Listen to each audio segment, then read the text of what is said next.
Just this way. Damn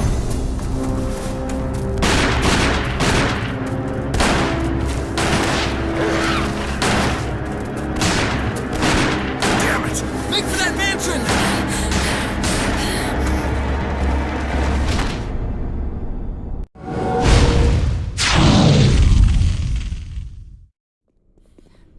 What is this place? Not quite your ordinary house, that's for sure.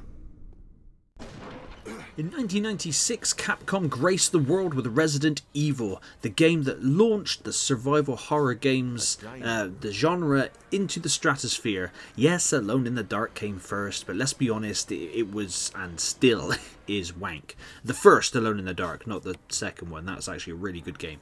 But Resident Evil is championed as the first official survival horror game, giving you the choice to play as either Jill Valentine or Chris Redfield, both members of the elite Raccoon City Police Task Force STARS.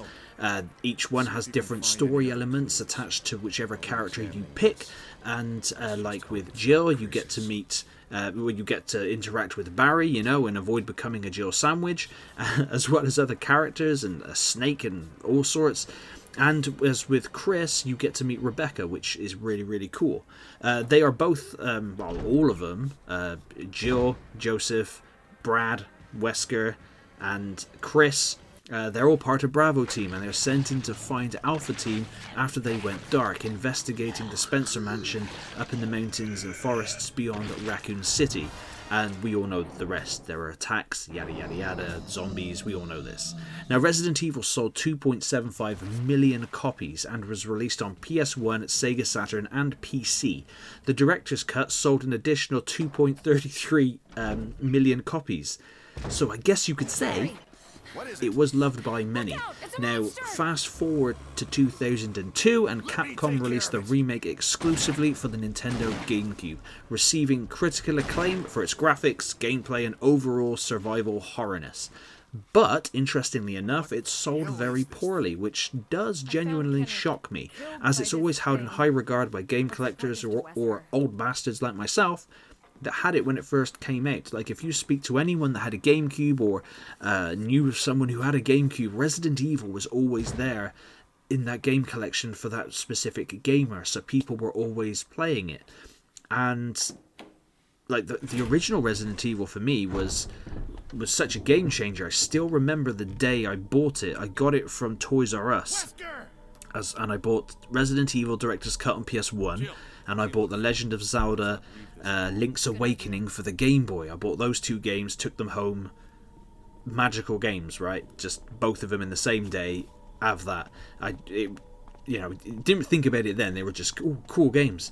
I've always been obsessed with video games ever since I discovered them in like 1990.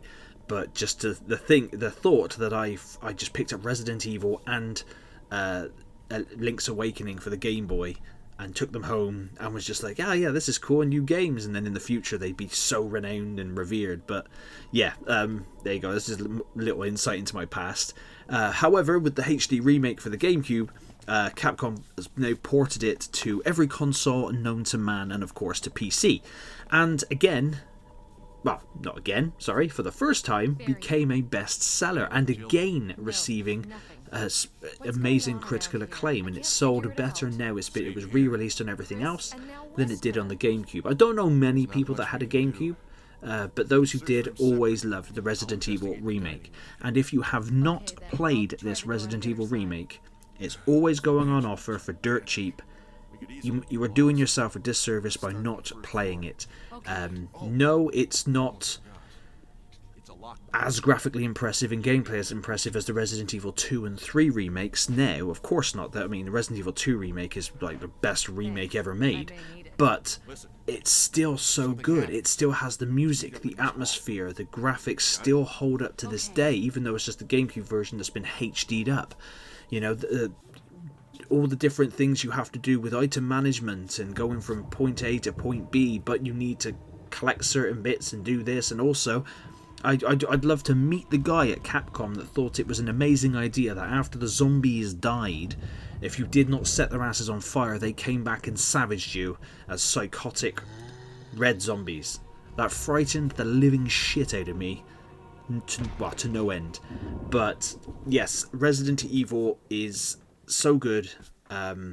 It's a game that I keep playing through again and again and again, and there are some people out there that love to speedrun this game, but if you have not played Resident Evil, you must play it. Trust me, I'm sure a lot of other YouTubers and friends and gamers have always told you to trust them about it. They are not wrong. Resident Evil holds a very special place for me and a lot of other gamers of my age, and for good reason. I'm not saying that, they don't make them like they used to, but for the most part, they really don't. It's all about money these days for these game development studios. Now, I'm not saying that's the developers themselves. It's obviously the investors and all that kind of stuff. They want to see return on investment. I get that. But at the end of the day, still an art form. Create good shit and people will buy it. Make good games and people will buy them. Like Resident Evil 2 Remake. Made a fantastic remake there. Yes, they got a little bit greedy by selling you the music and the original soundtrack for Resident Evil 2 and the costumes for Leon and Claire. Those should have been standard in the game to be unlocked, not bought separately, you greedy wankers.